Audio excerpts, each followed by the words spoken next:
Hello, and welcome to another fully live episode of Hacking with Friends. My name is Cody Kinsey. I am a security researcher at Varonis, and today we are going to be covering the hacking news with my good friend and cryptozoology researcher, Michael. Michael, thank you for joining us today. Of course. So hello to everybody live in the chat. We've got a lot of cybersecurity news to cover this week, and also I've been doing a little bit of my own research. So to start out, just mentioning something that I've been working on. If you tuned in on Wednesday, or I think even last week, I was working on QR codes. And QR codes are interesting in that they can contain a lot of different, I would say, unique and cool information that makes it possible for you to either shrink it down into something very small or make something very durable. So this is a little preview of something I've been working on. This is a two-sided QR code that is printed on a single layer from one printer. And what I'm doing here is I'm actually printing two different prints that are overlapping on top of each other. So I have a positive and a negative print, and I print one. I create what's called a Z-hop. So the nozzle goes way up and moves over to avoid the layer that's already been printed. And I was able to get this two-layer print that actually is two-sided. So I've never been able to make an object that has two colors and is two-sided before with a single color change. But obviously, I still have kind of a ways to go. If you look closely, you can kind of see that it's not all the way connected, like around the corners and stuff. So there's definitely some things I'm still working on here, but it was really cool, and that's kind of the culmination of some of the research I've been working on with QR codes this week. Michael, anything you've been working on? Just resin printing stuff mostly. Nothing too exciting. Working on getting a bunch of these videos out on our YouTube channel, so hopefully y'all are enjoying those. Be sure to share them with your friends and like, comment, and subscribe. Yeah, and then just in terms of some things I've seen worth passing on this week. So if we switch over to my screen, FlipperZero once again is being used for some interesting cloning of signals. In this case, have you ever been to like a CVS pharmacy or some pharmacy where you have to press that big red button to get customer service to, get like deodorant? I've had some like annoying like experiences with that. Yes. So it turns out that button emits a signal that is very easily cloned. So you could theoretically, of course, just press that button over and over and over from anywhere inside the store or probably outside the store within a reasonable range. So another interesting use of the Flipper. So it's just like unauthenticated, just like a replay attack, basically? Just a replay attack. Wow. Yeah. I mean, you wouldn't want to terrorize those poor workers, but that's sad that that's that vulnerable. It is. And really, this is about finding interesting signals and access control and stuff like that. So the fact that, they were able to find it here is really cool. So also, if anybody is following me on Twitter and getting kind of like cybersecurity news updates, I do post a lot of stuff. However, you don't got to stick around. You can now go over to Mastodon. I'm at skika at infosec.exchange. And I am now fully cross-posting all the stuff that comes from Twitter over to Mastodon, but I'm not doing it the other way. So if you want to see the stuff that I'm putting on Mastodon, make sure to follow me here. You can join one of my 197 followers, which is a big deal on Mastodon, I'm told. But anyway, all the stuff I have on Twitter will also be there, including some of the clips that we take from these live streams that we feel like are the best stories. So make sure to follow on Mastodon if you want to stay in touch. Awesome. Okay, multitasking here. Over on my screen, we have a story about Pytorch. So those of you not familiar with what Pytorch is this is basically an AI framework for, machine learning, neural networks, that type of stuff that allows you to use Python. As we've discussed before, very approachable language. So people who want to learn neural networks often will turn to Pytorch. Well, if you try to install Pytorch basically over the holidays from Christmas to New Year's, then you may have gotten a nasty surprise because Pytorch was the victim of a dependency confusion-based supply chain attack. So essentially what happened here is like the installer for Pytorch uses pip to install several Python libraries. However, the way pip works is it first references the Python package index and then goes to third-party repositories for libraries. So what the hackers were able to do is upload a malicious library to this public index, and then that was pulled down first as opposed to the third-party version that the Pytorch developers originally intended. So this had the for the hackers, the intended result of essentially compromising anyone who attempted to install Pytorch over that time period. And then it did all the standard malware stuff, tried to find the current working directory, host name, gather information about the system, and ferry that back to their servers. And why I want to highlight this too, besides making sure if you download it between those times that you delete that completely and install the new version of Pytorch, is we're seeing more and more of these GitHub-based attacks and supply chain attacks where people are inserting malicious libraries onto public repositories. I know the Python package index here, we recently covered a story where a hacker had uploaded over 10,000 malicious libraries. And and then you could even see things like typo squatting, where it's like if you accidentally type in the wrong library, it installs a malicious library, and those sorts of attacks. So definitely something to be on the lookout for. Yeah, it's kind of funny also because last time we were talking about best programming languages to get started with, and Michael was just like, make sure to use as many libraries as you can. But obviously that's kind of hard because you rely on libraries to build things, but at the same time, those can end up being a great attack surface for people who want to go after everybody who's using that library. And obviously people who are doing machine learning stuff, that sounds pretty sophisticated, right? They sound like a pretty good target. And the really sad thing there too is, as I was saying, libraries are great, especially for beginners, because it really allows you to leapfrog what you can do and not have to learn a bunch of stuff. But at the same time, those are the people that are most vulnerable, the people who either don't have the time or knowledge to understand and make their own version or a customized version. They're going to be very susceptible to these sorts of attacks. Oh my gosh, Michael, breaking news. Breaking news. Over 5 guys have had their data breached in a 5 Guys burger chain data exfiltration. Let's call it involuntary backup. So it looks like the burger chain 5 Guys Enterprises LLC has been the victim of a data breach in which anybody who applied to work at 5 Guys, which presumably is more than 5 Guys, have now had their resumes and other sensitive information that they submitted breached. So it looks as though from the details I've seen here that they maybe had some sort of server that was hosting all their applications just exposed publicly. It doesn't look as though maybe a hacker broke in specifically looking for this data. It looks like it was maybe just something that was left open and then someone found. I believe there was a very funny quote here that says, if there's no access control preventing the attackers from directly accessing the files, it's as easy as eating grapes at the grocery store. Okay. In my life, I've never heard that quote before. And I've also never considered that. So if you're somebody that eats grapes at the grocery store, let us know in the comments because I've never heard that analogy. I plead the fifth. Yeah. So apparently, allegedly, it's pretty easy to do that. So it sounds like this was a pretty low complexity attacks. And my thoughts and prayers go out to all 5 guys who now have been signed up for free credit monitoring. Hooray! What a great Christmas gift.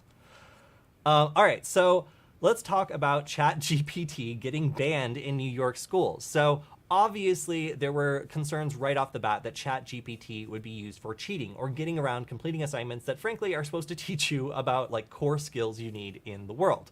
If you're able to use the intellectual equivalent of a calculator to solve things like writing essays and otherwise doing things you'll be expected to do later on, then that's kind of a problem for educational institutions. So what was their solution here? Well, they decided to bravely ban access to ChatGPT through educational networks, but you can, of course, still use your personal device or just your phone. So this doesn't really actually ban ChatGPT. It just makes it slightly more annoying to use it from a school computer. So a lot of people have said that this is not actually really doing much good. It's more making it irritating and annoying for faculty, for example, to use ChatGPT if they wanted to. But it seems as though they're concerned enough about this that they wanted to take some symbolic steps towards banning ChatGPT. So you might find that your educational institution might be next in making kind of an ineffective block against this service that frankly can be accessed by any cell phone. So with optical character recognition as well, you could just scan whatever test is in front of you and submit it to ChatGPT to get its answer. So it really doesn't seem like restricting this from the educational network is really going to do very much good. Well, and there's a facet there you touched on that I didn't really fully consider, which is like the faculty using ChatGPT and like talking about things we covered before of having it help you generate exams or study questions and stuff like that. Because, teachers and faculty are very time stressed. Like they have a lot to do and little time to do it. So I think ChatGPT could legitimately be a really useful resource for teachers to, generate a bunch of questions and then they just quickly go over, review them, make sure that they're sound, and that could save them a bunch of time and help them grade more efficiently potentially and stuff like that. You will see crazy stuff though that ChatGPT will make up.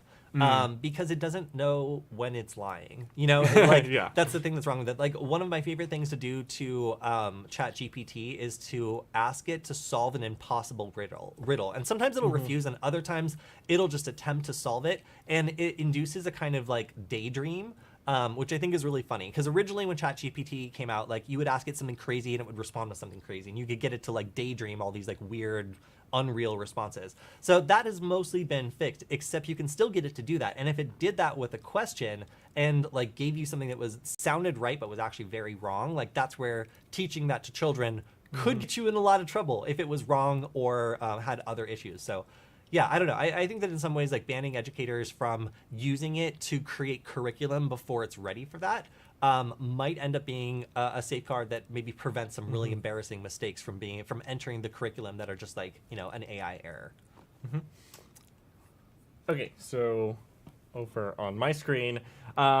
So a quick story here about hackers using stolen bank information in phishing scams. And I mean, hackers using stolen information isn't anything really new, but what I found interesting about this story is essentially it was I believe, is it a Colombian bank? A Colombian cooperative bank was compromised. And normally, we think of financial institutions and these other sorts of things as having higher levels of security.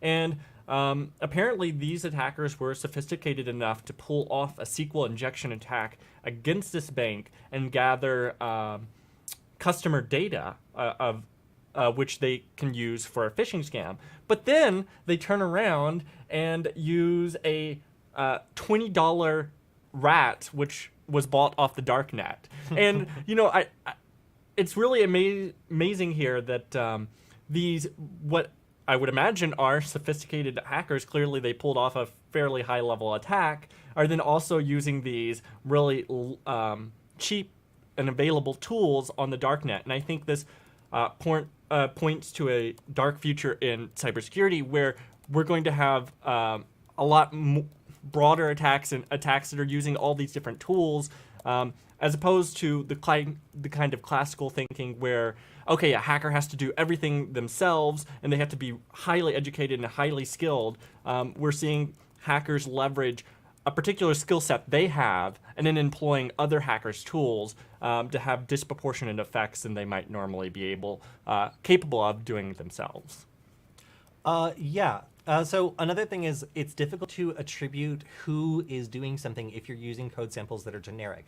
So if you're able to go out there and get something that works, but tons of other people are using it, it means that if you're a nation state group, all you need to know is tactics. You don't need to know or you don't need to like program things individually anymore because you can buy that stuff and it actually helps you obscure what you're doing. Sometimes when it becomes that generic that like all the stuff being used is code that's available publicly, then it's only the tactics and the targets that really allow people to figure out who did what.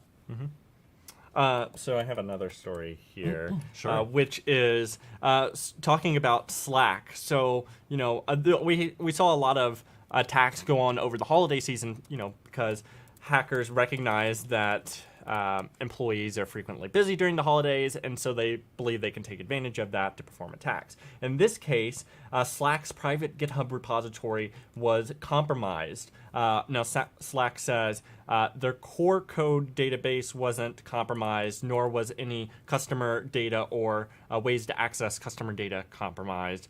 So that's good. However, various repositories on their GitHub were compromised. They didn't really go into the details exactly of how it was compromised, other than stating that the access tokens of several of their employees or their coders was compromised, and they've since replaced it. But I want to highlight this too, because this is again, something we've seen more and more common, the GitHub repositories of various companies being targeted. And we did cover a few weeks ago that GitHub is in fact requiring two-factor authentication by the end of this year. They're slowly rolling it out over the course of this year. But if you have not enabled two-factor authentication on your GitHub repositories already, that is definitely something I would highly recommend, because I believe we're going to see more and more of these sophisticated phishing attacks targeting GitHub developers and trying to get access to their repositories. And then there also is potentially an element here of the way Slack disclosed this, and it appears that they may have tried to they definitely disclosed it, but made sure that it wasn't indexable on Google, according to Bleeping Computer, so it hasn't been further confirmed. But, you know, when you do alert the community that these things happen, you know, you would want to make sure that as many people have access to that information as possible, so they can take any needed actions they need to secure their own systems, right? It also makes it harder to tell whether or not they've changed something that they've said, or if they were being disingenuous at first. If they update their information later and it was not indexed. Right, exactly. So, you know, and what was tricky here too is, according to the Bleeping Computer's reporting here, they basically added a tag in the HTML code for the page that told Google and other search engines not to index it, but they put it in such a fashion that if you were casually scrolling through the HTML code for the page, there would be no way to see it. The only way you would find it normally is if you control search and search that specific term, because it was basically a run-on line that appeared outside of the normal boundaries. So David has been saying he's been experimenting with having ChatGPT making decisions at work, and whenever he gets pushback, just shouting, ChatGPT commands it. So let me give you an example of like the kind of daydreaming that I'm talking about. So if you ask an impossible question or something that ChatGPT genuinely doesn't know, sometimes it will give you a qualified answer, and sometimes it'll give you just its best guess delivered as though it were 100% sure. So if I give it a riddle and say, what has 9 heads, smells like cheese, and flies and can fly backwards, its answer is a skunk cabbage plant. It's like sometimes it has 9 heads, which are actually modified leaves, and then it has a strong odor that, you know, some people say smells like cheese, and it cannot fly, but it can move its leaves in a way that looks like waving or flying. The other answers to this were a group of 9 vultures and a particularly smelly, moldy block of cheese, which could be said to have 9 heads since it has many different parts or sections.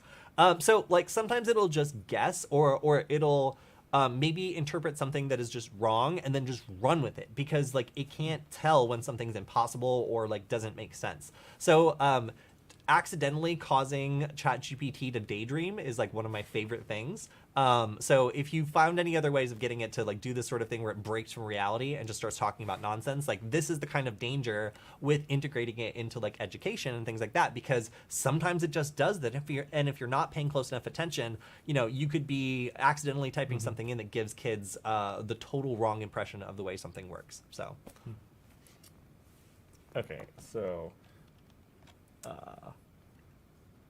Wabtec has added proxy support. So for those of you not familiar, over the past couple of years, we've seen more and more protesters and democracy advocates and people like that using WhatsApp to communicate in various countries that may have censorship or other things in place. And these countries will frequently try to block apps such as WhatsApp to prevent these protesters from communicating effectively. So, in an effort to curb that, WhatsApp has integrated proxy support. So the messages are end-to-end encrypted, and then you can add a proxy, which is not provided by WhatsApp. You provide the proxy, and it'll go through that alternative IP and then back to the WhatsApp server and then to the person you intend to send the message to. And this is end-to-end encrypted? Yes, end-to-end encrypted. However, and I think this is a great step, and it'll help circumvent some of the censorship type restrictions. However, one of my concerns with this is people that would use this may not always be the most security-minded individuals, so they may not recognize that they are in fact sending this stuff through another server. Even if it isn't end-to-end encrypted, there is still potential if there was some sort of zero-day or someone wanted to just throw a lot of computing power at breaking that encryption. Theoretically, those messages are going through another server, and I do question whether or not people who are enabling these proxy settings recognize that, and are they using free proxies that they find online, or are they paying and recognizing, oh hey, this is a service I need to go and pay for separately? Because I could easily see, if a nation state is going as far as censoring WhatsApp, then they could easily go as far as creating phishing sites or phishing proxies, saying, oh hey, use this proxy to get around this wall, and then, oh hey, actually we're just decrypting your WhatsApp messages with a 0-day. So I think much more likely than having some crazy 0-day and the math behind encryption, it would be more likely traffic analysis. Right. So too. being able to tell who's sending messages and where the messages are going is a common tactic for trying to unmask users. So just being able to proxy traffic and then looking at where it's originating from might be a more useful tool. Yeah, and exactly. So this proxy doesn't do anything about IP address. It's not really a VPN or anything like that. So what Cody said basically is, a country could also do something like that where they just decide, oh, okay, well, everyone that's using a proxy to send WhatsApp messages, we're just going to go have the police knock on their door, that kind of thing. All right, so FlipperZero is all over TikTok. If you're on TikTok, it's almost invariable that you have seen some sort of video featuring the FlipperZero being used to do something bad. Here is TikTok. You can see, what is this, 1 point something million views, lots and lots of views on 4.6 million views for copying, copying a MyFair card and then emulating it to get into a building, turning off TVs in public. People really like turning off really large projectors and other things that are super disruptive. So people running amok with flippers and then showing off what they're doing has been a huge trend on TikTok. And as a result, wait, you can do it to an airplane? Oh no, a kiosk. Okay, cool. Having all these new people finding the product means that people are clamoring for a place to purchase this, and occasionally Flipper will be sold out on their official store, leading to people going to all sorts of other places in order to attempt to purchase one. I saw a Flipper for sale on Walmart's online store for $360. So it's clear that a lot of people are cashing in on the immense popularity of Flipper, including cyber criminals. So if you start looking for a Flipper and you go beyond the official website, you will start seeing increasingly sophisticated phishing campaigns that are looking to capture the money of people who are trying to purchase a Flipper without actually giving them one. Now, there are also people out there who are just straight up scalping and who have purchased a Flipper and then are turning around and trying to sell it for profit. But it also seems to just be an advantage that other people can never send the Flipper, capture your money, especially if it's cryptocurrency, and then just move on. So while this Bleeping Computer article says it's targeting cybersecurity researchers, I don't think that's accurate. My opinion would be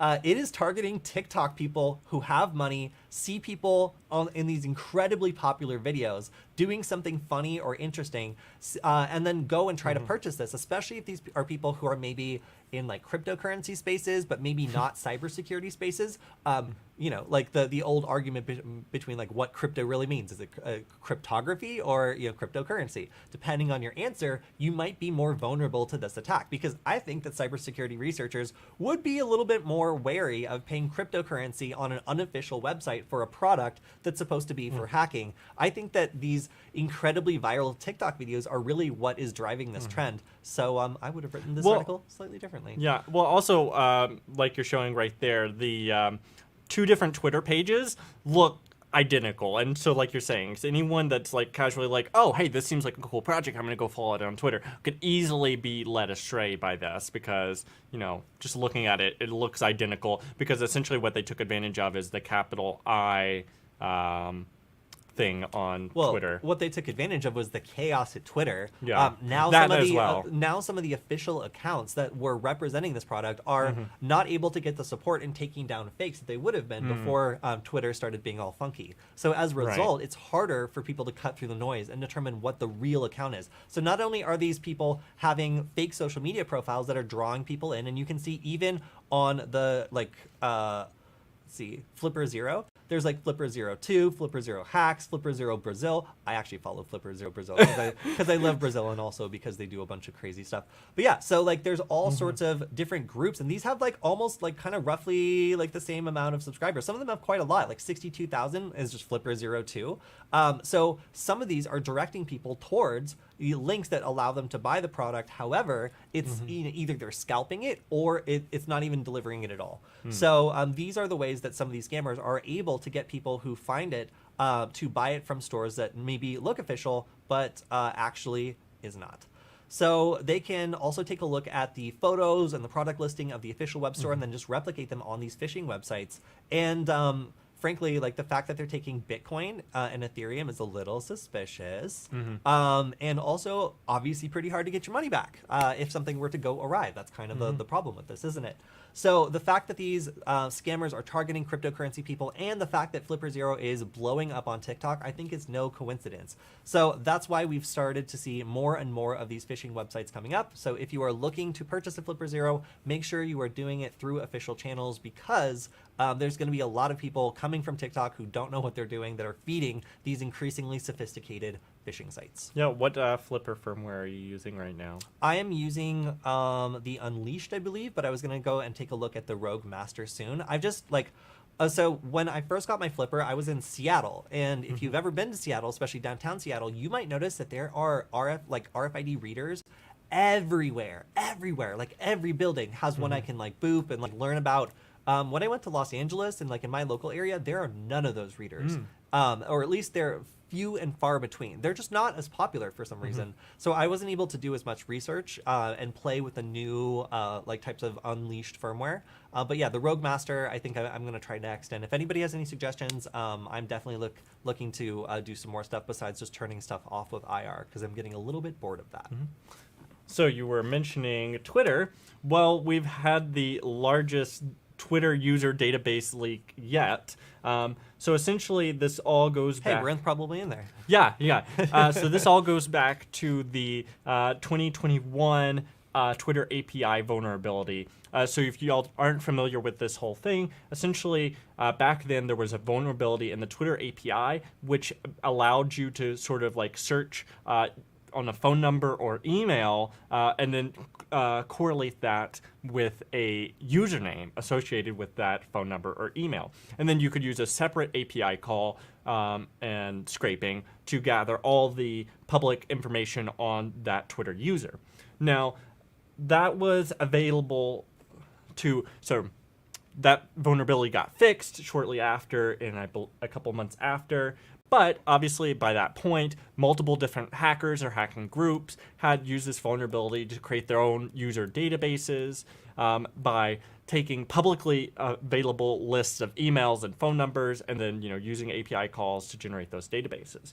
And slowly over time, those databases went on sale on various hacker forums for 5 million of the users put on sale for $30,000, for example. And then eventually that later got released. And then another one was 17 million users. And then that one got, or that one was circulating privately, reportedly in November. But now a database of 200 million users was just... It wasn't put for free on a hacker forum, but it's the better part of free. It was the equivalent of $2 or a couple hours of some work on a forum, less than that even. But reportedly, not all the lines are unique, so it may in fact be less than 200 million unique users, but it's pretty scary because while in theory none of this information could be used to hack you directly, it can say you're a reporter and you're posting anonymously to get a story out there in a country that would repress it otherwise, or for whatever reason you want some anonymity between who you are and who you're posting as on Twitter, this could very easily break that. And then also the database can be useful for hackers who want to target specific accounts, whether they're verified or not, whether they have a certain number of followers or not, and those sorts of things. So presumably, the hackers who originally created these databases have gotten what they believe is all the use they're going to get out of it at this point, since it's been about a year at this point. And now they're starting to release it for the masses on these hacking forums. So definitely something to be cautious about. And in fact, if you are concerned that you might be in this database, you can now go to Have I Been Pwned and look up your email or phone number, and it should tell you whether or not you've been part of the Twitter data leak. Interesting. So also, Leo was mentioning that he believes the issue was that if you put in the wrong password for a username, the site would return the email address of the username Right. and possibly the phone number. Yes. Yeah, I may have misunderstood something there. But yeah, essentially they were able to get the email and phone number using that API flaw. And then Leo follows up and says, yes, submitting a phone number or email address with the wrong password would also then, in reverse, leak the username. Yeah. Ugh, scary. All right, so over on my screen, we have what I would say is the most understated article of the week. Toyota, Mercedes, BMW API flows exposed owners' personal information. Oh, well, that doesn't sound that bad. What did it leak? Like maybe I don't know, their last names, their email addresses? No, this actually allowed people to unlock cars and also get internal documents from dealerships. This is so much worse than it sounds, and that's why this is my favorite story of the week. So we talked about this a couple weeks ago, where we were talking about some researchers who had found flaws in SiriusXM that allowed them to go through and do some pretty crazy stuff using information like the VIN of the car in order to unlock the vehicle, get owner information, and even more. So this goes deeper. It also goes into something that I wasn't aware, where if you were to purchase one of these newer cars that has all these telematics and the previous owner wasn't removed from the telematic system, that person could track you basically everywhere you go because of some of these vehicle services that these researchers found were left exposed. Okay, so who's impacted here? BMW, Rolls-Royce, Mercedes-Benz, Ferrari, Porsche, Jaguar, Land Rover, Ford, Kia, Honda, Infiniti, Nissan, Acura, Hyundai, Toyota, and Genesis. It also involves technology, Spirion, Revere, SiriusXM connected vehicle services. These are all telematic services that are installed in these vehicles that had problems with their APIs. So this is also by the team led by Sam Curry, who previously disclosed the Hyundai, Genesis, Honda, and Acura, Nissan, Infiniti, and SiriusXM security vulnerabilities in November, which we reported on. So previously, they were talking about how you could unlock and start cars. Now that the 90-day vulnerability disclosure is passed, we can go into more details. It mostly involves these internal portals that allowed people to go in with single sign-on vulnerabilities that let you basically sign into this account without the proper information, like the password. So once you're in, it allows you to access internal chats, Mattermost servers, Jenkins, AWS instances, and X-entry systems that connect to customer cars and more. And some of these also involve the ability to actually access the car, like unlock them. So you can see screenshots of an internal Mercedes-Benz portal. For BMW, the researchers could also access dealer portals. So this is making VIN queries. They could actually log in as though they were a dealer and retrieve sales documents containing sensitive owner information, like their addresses. Now, obviously, these are luxury cars, so the addresses here are going to be like celebrities, rich people. Like these are the kinds of things that really should not be leaked because they contain sensitive personal information about people who have a lot of money and are making very expensive purchases. So owner information was also exposed via API flaws. So this affects Kia, Hyundai, Infiniti, Nissan, Acura, Mercedes-Benz, Hyundai, Genesis, BMW, Rolls-Royce, the whole list. Disclosing the owner information obviously is a pretty serious thing, but being able to track the vehicles in real time is where this attack shines. So these vulnerabilities allow any of these telematic enabled vehicles to be tracked, and that's because they have GPS services, in case the car gets stolen to provide service, for the owner to find the vehicle. And this is offered as like an add-on or something where you can use the service if you want to, but it's also very, very difficult to disable this. So it's frequently left on. In fact, it's almost always left on by default, and would have allowed hackers to track the owner of the car in real time with a good amount of precision. So getting this readout could also give you access to historical data. So that means aside from tracking a vehicle in real time, you could tell where it had been. I don't like that's this, creepy. This seems like some cheating spouse stuff too. Yeah. Like, like being able to like log into your husband's like, BMW and like see where it's been. Like that's crazy to me because like I wasn't aware that again that like if you were to just purchase a vehicle and somebody else had access to these systems, even if these security vulnerabilities are fixed, they can still do all this stuff. They can still see like where you've been and stuff like that. They couldn't like pull dealer records and stuff. That's unique to this vulnerability. But what I'm saying is the telematics in modern vehicles are so integrated that you literally need to be worried about the previous owner of the car not logging themselves out of the car. If you want to make sure that all of your vehicle trips are not potentially logged and maybe sold, or like, if the person knows you and wants to track you, they could give you a vehicle, and basically the vehicle itself is a GPS tracker. So a lot of these flaws have now been fixed, but one thing that's notable is that for the first time that I'm aware of, hackers could have executed the vehicle equivalent of swatting and basically turn a vehicle's status to stolen, which would automatically have reported it to police and put the driver at risk of a felony stop. So I've never heard of car swatting before. Maybe I'm coining the term, but the fact that you can go in and automatically flag a person's vehicle as stolen means that, theoretically you could, with a phone call, like letting them know where they are because you have access to their real-time GPS information, you could potentially set somebody up for a very bad day. So really a lot of implications for what could have happened here before these flaws were fixed. But even though they are fixed, like I said, it still is possible for people to get in and do this stuff. And I really wasn't aware of how connected and how serious these incidents can be when they involve cars. So they recommend that you limit the amount of personal information stored in the vehicle and don't enable any of these telematics or companion apps if possible. But yeah, you should go through some additional steps now when purchasing a used vehicle and make sure that anybody who had prior access to it is now completely signed out, doesn't have access to any of these services, because the ability to unlock the car, the ability to see where it is in real time, that's really serious. And a lot of people don't realize that this is something they could be signing up for when they purchase a newer vehicle that has a prior owner. So over on my screen, we have a story here about a hacking group, Automated Libra, who has been creating over 20,000 GitHub accounts a month. And why would you want 20,000 GitHub accounts a month? Well, apparently they're taking advantage of some of the free computing resources that GitHub offers in a free jacking scam. Essentially what that means is some cloud compute is offered for free for a trial version for developers and these sorts of things. And then they're taking that free compute and using it or monetizing it with cryptocurrency miners and other such scams.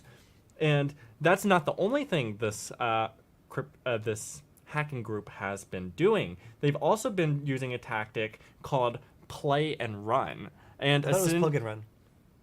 Oh, play and run. Okay. Play and run. But yeah, so essentially what that is frequently, on the corporate level, these services, cloud compute, these sorts of things are offered. You use some amount of it, and then a credit card or account that you've set up with the company would be charged. What they're able to do is use either stolen credit cards and or false information to set these accounts up. They use as much compute as they possibly can, and then those cards attempt to get charged, and it just doesn't happen. It doesn't go anywhere, and they use that account until it gets frozen, and then they just create another account and keep doing this. Now, with the free jacking, they're often trying to use just enough to make money, but not enough to, set off alarm bells. But with the play and run tactics, they're using up as much compute as they possibly can, as quickly as they can, and then just sprinting off with the money that they've earned via cryptocurrency. Now, what was also interesting here too is how they were doing this, because obviously, creating 20,000 accounts should in fact be challenging because of CAPTCHAs and other rate limiting factors like that. However, they were able to bypass the CAPTCHA, which for GitHub, I haven't created an account on there in a while, so I wasn't familiar with this. But basically, they had an image where you had to like pick the spiral galaxy or pick a certain image, and they were able to use a program called Image Magic Convert to convert that into an RGB image and then easily decipher the CAPTCHA and automate this clearly successfully enough to create 20,000 accounts, which is quite the accomplishment. So I've got a couple stories about data protection in the European Union. So obviously GDPR is a big deal and companies need to comply with it. And if they don't, they face pretty substantial fines, which is exactly what has happened to both Apple and Meta. So France has fined Apple for basically setting up a system of targeting that makes it really, really difficult for people to opt out. And that has cost them 8 million euro, 8.5 million euros for making it deliberately difficult to opt out of this tracking system and burying it between enough menus that it was pretty reasonable to assume that most people would not know it was there or bother to look for it. Now, because this was switched on by default and it was so difficult to access, this violated Article 82 of the French DPA, that's the Data Protection Act, which aligns with GDPR and is generally compatible with it, and it's kind of like France's version. So Meta also ran into some trouble with a 390 million euro fine for breaching EU privacy laws. This was delivered in Ireland, and they are appealing this, but they've basically run afoul of a similar data protection regulation. And because they weren't paying close enough attention to the way that they were ingesting data and making it possible for users to either opt out or get rid of the data that was being stored, they have been hit with this massive fine. So that goes to show that there's a couple problems here. One of them is making sure that people and companies are being compliant when they are storing data about customers in the European Union. And the second is making sure that you even know where this data is, because it seems like in some cases the problem here was that the companies didn't really know where that data was stored or didn't make it accessible enough to customers to be able to review or delete it if they wanted to. So while some of these practices are just around like user design, where they make it so deliberately frustrating to opt out that it's not really possible, in some other cases, it seems as though just not knowing where the data goes or how it's used can be the basis for some of these GDPR complaints. So really, really expensive for people who forget to be compliant with these or who otherwise try to use this data in ways that they're not legally allowed to in the European Union. So also got some information about an attack on the Queensland University of Technology. This is a royal ransomware attack, and this is a kind of spin-off of the Conti ransomware gang that has been gaining notoriety by attacking some of these high-profile organizations that absolutely need data in order to do business. Now, in this case, the university is allowing students to withdraw without penalty because there have been service disruptions to a lot of the different internal services, such as Digital Workspace, eStudent, and Blackboard, which are used to conduct school business.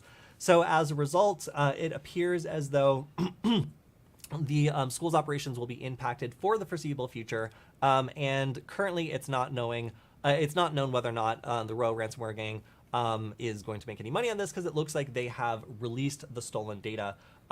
It represents 10% of the data that was stolen in the attack that's been released so far, and the Bleeping Computer researchers were able to link the data that had been released to the university, so it looks like it could be legit. Obviously, if people are dumping the data from the ransomware attack, then it doesn't look like the ransom negotiations were successful. So you can expect then that it's probably not going to be able to, the university's probably not going to be able to have their files unlocked anytime soon, and you could see some more ramifications from this data leak affecting students. There was also a attack against Wabtec, which is a giant rail company in the United States with Lockbit ransomware.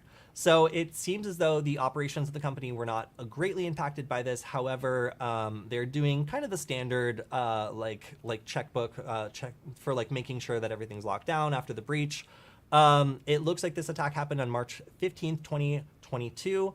And not too much to say here aside from the fact that the files look like they've been published. So again, when you see a company that's had their files published in a ransomware attack, it generally means that the negotiations didn't go so well. Now, the problem here is the amount of data and the type of data. So while the operations weren't impacted, this does impact the information about employees. So that's full name, date of birth, non-US national ID number, social security number, passport number, IP address that they've logged in with, employee identification number, medical records, photographs, gender identity, salaries, financial account information, payment card information, account username and password. That's not good.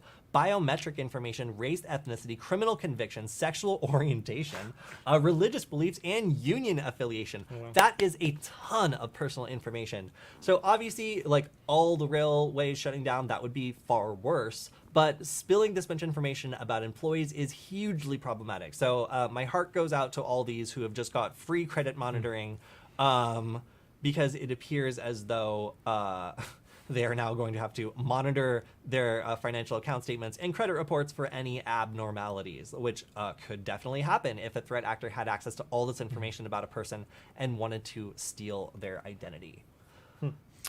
So over on my screen, we have a quick heads up. So Synology has just fixed a maximum severity in their internal rankings, 10 out of 10, VPN router vulnerability. So normally, one of the more secure ways if you need to access your data remotely is to set up a VPN so you have a private tunnel to that data behind a firewall or a router. Well, in this case, the Synology security research team found a very severe vulnerability which would allow a low sophistication, unauthenticated attack with arbitrary code execution. So if you do have a Synology device and you're running a VPN on it, then you definitely want to make sure you update that as soon as possible because you wouldn't want a hacker to compromise your system. All right, so we have an announcement from Microsoft saying that Windows Server 2012 is reaching the end of life support in October. So, that it's been a while since 2012. It seems as though they are no longer going to be offering support. That means that there's going to be an increasing number of problems and probably 0 days targeting these systems. But the commitment to not upgrade it anymore and telling people to upgrade or migrate means that anything that's out there running this is going to be in trouble. But how many could that possibly be, right? This isn't a big deal. Well, let's hop over to Shodan, shall we? So if we go over to Shodan, here we are, and run a quick search for Windows Server 2012 R2, we get 1,813,449 results, mostly in China. That's 717,000. But also there's 440,000 in the United States. So it actually kind of seems like maybe it's a bigger deal than we thought, because these will immediately begin to be more and more vulnerable since they won't be supported, and these will be prime targets for people going after these sorts of servers. Now, why do these make such a good target? Well, if you're able to get into these, Exchange servers really give you a lot of access to all sorts of stuff. And that's why securing them is a big priority. And the fact that they won't be getting updates anymore is a huge problem. So yeah, I guess we'll have to see what happens with that, because that is a shock. As soon as I typed this into Shodan, I was shocked by the absolute just amount of potentially vulnerable systems that are still up and still running Windows Server 2000. Well, and also looking at those numbers, it seems Hong Kong is like a really small place, right? But it has 100,000 devices, so that there's a lot of density there for these devices. I wonder why. Yeah. So just another reminder that like when we get these notices like saying that something's to be deprecated or phased out, like it might not seem like a big deal, but frankly, like if there's, I don't know, over 1 million of these running out there, almost 2 million, then like you could run into some real trouble.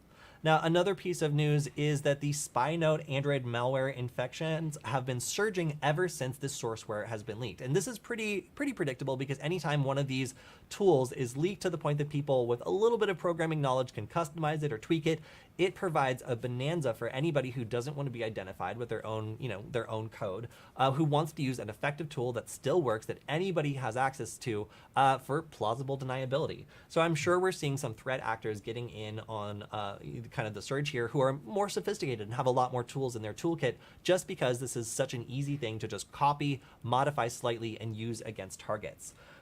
So this was previously sold via Telegram channels, and now seems as though it's possible for anybody to go ahead and get. And you can see that it's starting to be detected being uploaded targeting banking, well, in particular banking, as a bunch of people use this modified code to attempt to go after banks. Now, some other interesting malware-related news is using a Windows reporting error tool to deploy malicious software. So how does this work?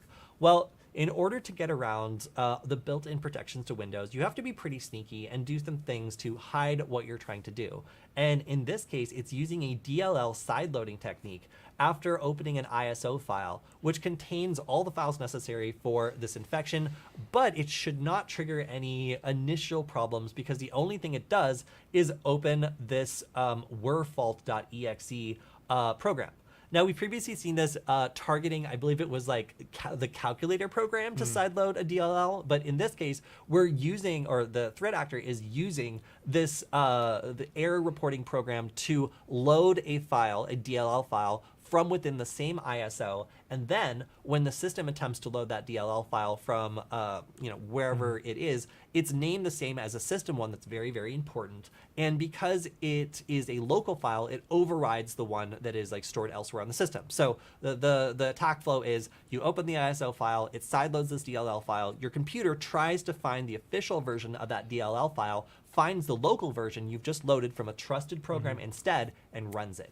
And that's all it really needs in order to bypass the protection that's built into Windows that's looking for like an unauthorized program trying to run something malicious. Instead, you have an authorized crash reporting program loading a local file, which then triggers this condition that allows you to inject a malicious DLL file. So really, really interesting here. The fact that it is using this werfault.exe to like hold this DLL file open and then cause it to be loaded is really cool. And in the end, it's using the PuppyRat loader. I think that I've actually covered this on Nullbyte at some point before. It's a very generic like Python rat that works on a lot of different operating systems and is very difficult to attribute because it's been around for such a long time and it's so generic, but it just works.